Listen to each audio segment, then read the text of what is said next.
તો બનાસકાંઠાના ડીસામાં આવેલું જનસેવા કેન્દ્રમાં પણ સર્વર સતત ઠપ રહ્યું, જેથી ખેડૂતોની મુશ્કેલીમાં વધારો થઈ રહ્યો છે। 7, 12 અને 8 આના ઉતારા ન મળતા ખેડૂતો હેરાન પરેશાન બન્યા। છેલ્લા 1.5 મહિનાથી સર્વરથી ગંભીર સમસ્યા। વહેલી સવારથી મોડી સાંજ સુધી 1.5 કલાક સુધી ખેડૂતો લાઇનમાં ઊભા રહે છે। તેમ છતાં 7, 12ના ઉતારા ન મળતા હોવાનો ખેડૂતોનો આક્ષેપ છે। તેમજ ખેડૂતોએ વારંવાર જનસેવા કેન્દ્રના ચક્કર મારવા પડે છે। એનો ટાઈમ છે એટલે ગાડા લાઈનમાં ઊભું રહેવાનો ટાઈમ નથી બરાબર।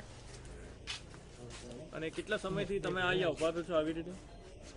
સવારથી નંબર નથી લાગતો। નંબર નથી લાગતો અને પોર્ટલ બંધ થઈ જાય। હા પોર્ટલ બંધ।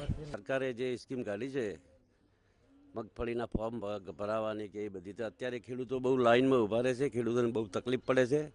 અને સરકારના અમુક ટાઈમે સર્વર પણ બંધ થઈ જાય છે અને અમુક સમયે રજા પણ થઈ જાય છે। અત્યારે વાવણીનો સમય હતો, ખેડૂતો બહુ પરેશાન થઈ રહ્યા છે, તો પછી સરકારને આના માટે પગલાં લેવા જ જોઈએ।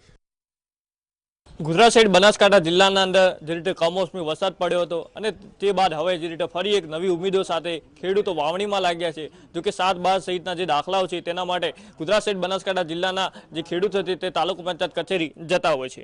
મારા કેમેરામેન દ્રશ્યો બતાવી રહ્યા છે બનાસકાંઠા જિલ્લાના ડીસા જનસેવા કેન્દ્રના દ્રશ્યો છે, જ્યાં આગળ અત્યારે તો જે રીતે વહેલી સવારથી જ ખેડૂતો 8 વાગ્યાથી આવી જતા હોય છે। ખેડૂતોને એક આશા હોય છે કે અમારો નંબર છે તે લાગી જશે।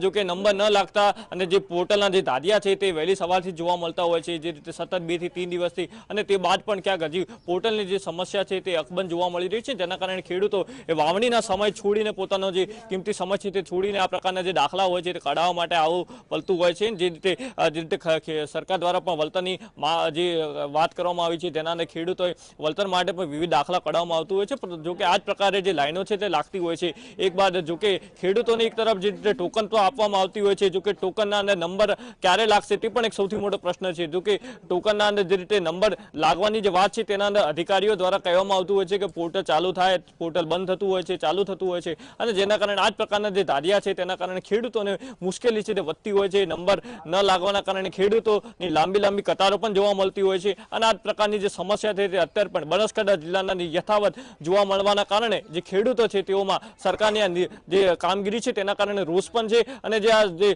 પોર્ટલની જે સમસ્યા છે તેનું વહેલીકરણ નિરાકરણ આવે તેવી માંગ પણ જિલ્લાના ખેડૂતો કરી રહ્યા છે। ધ્રુવ પરમાર, GSTV, બનાસકાંઠા।